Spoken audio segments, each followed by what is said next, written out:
Amela, shiko, duhet të të pyes për diçka unë ty. Do thuash ti për çfarë do të më pyesësh mua? Po. Meqense je asistente ekzekutive dhe regjizore dhe ke bërë film. Po them edhe te këto bashkëpunimet e tjera që ke pas bërë. Cila është formula për ta bërë një projekt viral, një produkt viral, po pa kompromentuar mesazhin? Apo po thua që duhet të kompromentohet mesazhi se ndryshe? Jo, nuk e mendoj atë. Na i thuaj çik këto triqet e shihë. Shiko, unë jam shumë pro cilësisë dhe patjetër që ka produkte që nuk bëhen virale sepse tani virale nuk mund të bëhet çdo gjë. Dhe për këtë jemi shumë dakord se ka plot filma që bëhen dhe janë filma autor të cilët ti nuk i shef sepse nuk janë virale dhe nuk janë për masën apo gjëra të tilla dhe ajo çfarë ne jemi mësuar më së shumti tani janë filmat komercial. Dhe zakonisht ajo ndodh tek filmat artistik. Po, sepse janë ato filma të cilat janë për masën. Pra ti nuk është se do shkosh të shohësh atë filmin, patjetër ka një target group që shkon i shef. Unë për shembull kam parë shumë filma të cilat nuk janë viral, të cilat janë filma autor, të cilat janë filma të cilat kanë fituar çmime nëpër festivale ndërkombëtare që janë bërë në Shqipëri. Shumë të mirë në fakt. Po, që janë bërë në Shqipëri dhe janë shumë të mirë, por sido që të jetë, filmat që ecin janë ata filmat komercial dhe momentalisht që flasim, unë mendoj që çelësi i suksesit përpos faktit që është një skenar shumë i mirë, dhe mendoj që skenari duhet të jetë shumë i mirë. Mendoj që ka shumë bëjnë dhe aktorët. Domethënë duhet patjetër që aktorët të jenë edhe personazhe që publiku i ka qef. Që publiku i shef se të jenë veçanta sa publiku mësoj t'i do. Po. Domethënë mendoj për shembull, po marr se ishte e freskët Luli dhe Koni Lemes, njerëzit e donin Aurelën. Domethënë ja donin të gjitha atë gjën, i kanë parë intervista, e donin si karakter, e donin si muzikë dhe normal që do vinin ta shihnin. Njerëzit gjithashtu Devis Myslymin, që e njihnin nga Portokallia, kishin shumë qejf, ishte bërë viral dhe prej këngës vet të gjitha. Margen Çavushi është aktor. Pra kasti është shumë i rëndësishëm që produkti të jetë një produkt cilësor, po gjithashtu edhe një produkt viral. Pra nuk është Po për shembull në rastin e Snobit nuk është se djemtë dhe vajzat e reja i njiheshin shumë, ata ishin amator praktikisht. Shumë e vërtet. Në rastin ky është rasti i skenarit?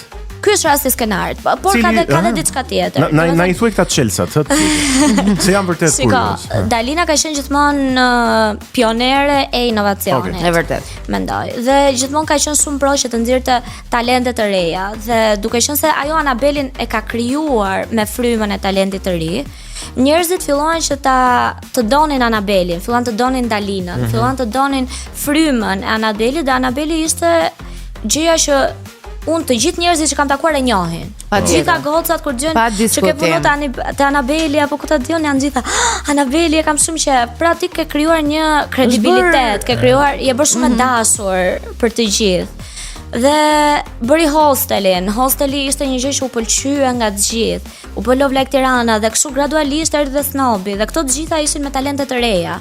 Patjetër aty këtu ka pas aktorë të mirëfillt dhe pastaj te Snobi u shtuan realisht aktorët e mirëfillt, por kanë qenë talente të reja dhe të gjithë e dinin që okay, ky është një produkt që del nga Dalina dhe patjetër që do jetë me talente të reja. Kishte pritshmëri po themi pozitive dhe Snobi ishte një gjë komplet ndryshe. Domethënë Dalina ishte producente me Olsa Bazin dhe regjisor Edi Treni. Pra u bë një treshe që kishin jashtëzakonisht shumë kimi në të tipit. Olsi ishte pro për çdo lloj gjëje investimi. Pra, të harxojmë shumë lek, i harxojmë. Është okay, le të bëjmë një gjë shumë cilësore.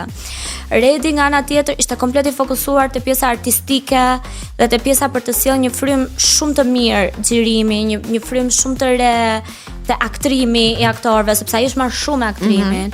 Dhe Dalina po ashtu që është marrë me aktorët me aktrimin, por gjithashtu me skenarin. Dhe skenari ishte një skenar që unë mendoj është tamam për Netflix. Pra është një skenar që ti mund ta shohësh me shumë qejf. Shumë njerëz e kanë krahasuar me seriale tjera me Elite. Ka pasur ndonjëherë diskutime për Netflix? Kemi pasur gjithmonë, domethënë kemi qenë gjithmonë kështu. Sikur ta fusim në Netflix. Kemi pas njerëz të cilët kanë ardhur dhe kanë thënë që shkose mund ta fusim.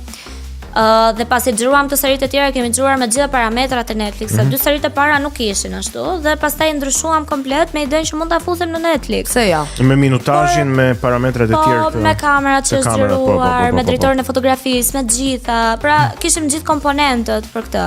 Por është e vështirë. Është vështirë, ka shumë procedura, ka shumë burokraci. Pra nuk është kaq e thjeshtë një film shqiptar, një serial shqiptar në rastin konkret të futet në Netflix. Por mendoj që jemi afër, nuk mendoj fare që Shqipëria është larg së futurin në platforma kaq të mëdha. Dhe nga çfarë vëmë re paktën gjatë viteve të fundit, ne kemi bërë një përmirësim të jashtëzakonshëm tek industria e kinematografisë. Po, shumë e vërtet janë shtuar, nëse më përpara ke pas filmat që janë bërë në Shqipëri me gishtat e dorës, tani ti ke minimalisht 1-2 filma në vit që po prodhohen dhe po vazhdojnë po shtohen. Filma po thua shqiptar? Filma shqiptar. Jo, s'ke 1-2. Ke më shumë? Sa tha Klemina e tha. Prit, sa do thosha? 12 më duket. 12? 12. Un tani që po xhiroj. 12 a 14. Tani që po xhirojnë janë ja 6. Po, edhe është 6 gjysma e vitit. Po. Jemi në qershor. Ndërkohë kanë dalë 2 filma, 3 filma kanë dalë deri tani. Jo, 4. Pra ka dalë Luli Kolinevës, Pasaporta, ka dalë Udhtim në pranver. Ishte edhe një tjetër, Dashuri turbulente, jo. Ajo e Efit.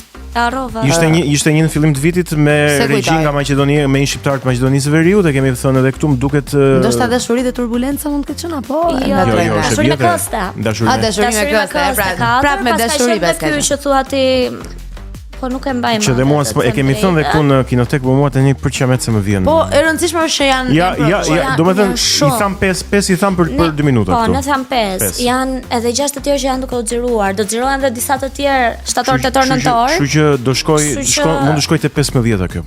Po kjo është shumë mirë. Domethënë kjo tregon që tregu është shumë i hapur dhe shumë i hetur për të parë gjëra shqip. Dhe populli, njerëzit domethënë ka shumë dëshirë që të shohin. Dhe në vitin, sepse edhe Klemi e ka thënë më mirë se unë që janë rritur statistikisht. Më duket se në vitin më të mirë të Kinostudios kishte 14 filma shqiptar në kohën e komunizmit, që ishte industri me financim shtetror, nuk ishte hallin të financimit. Ti thjesht shkoje me skenar dhe i thoje kam këtë skenar, dua ta bëj film dhe e bëje filmin. Në skenar ishte parti. Jemi gati kur do. Dhe tani po i afrohemi dhe po e tejkalojmë atë shifër, gjë është gjë e mirë. Është gjë shumë e mirë dhe mendoj që jemi gjithmonë e më në rritje. Para disa vitesh të flisim vetëm për një film, edhe e mbani mend shumë mirë që ka dalë një film shqiptar. Dhe tani si mbaj mend sa filma dalin. Tani nuk i mbaj mend, imagjino, unë thash 2 dhe kur i fillova ti thosha dolën 12, kështu që janë shumë filma shqiptar dhe kjo tregon shumë për kinematografinë shqiptare. Dhe mendoj që akoma më shumë do vinë të bëhen, se edhe me investimet e fundit që po bëhen në kinematografi, edhe mendoj që do ketë filma të huaj që do vinë të xhirohen në Shqipëri, që do jetë një gjë shumë e mirë për kinematografinë. Ne kemi të mrekullueshëm, Veriun e kemi të mrekullueshëm. Nuk kemi politika shumë të vështira për përdorimin e ambienteve? Jo, nuk i kemi dhe mendoj që si industri, të gjithë ne që punojmë në industrinë e filmit, jemi shumë të gatshëm që të punojmë për më shumë dhe për të dhënë më shumë, për të bërë më shumë filma edhe më të cilësor, patjetër, se jemi gjithmonë në përmirësim të vetes, kështu që mendoj që ka ditë shumë të mira që na presin.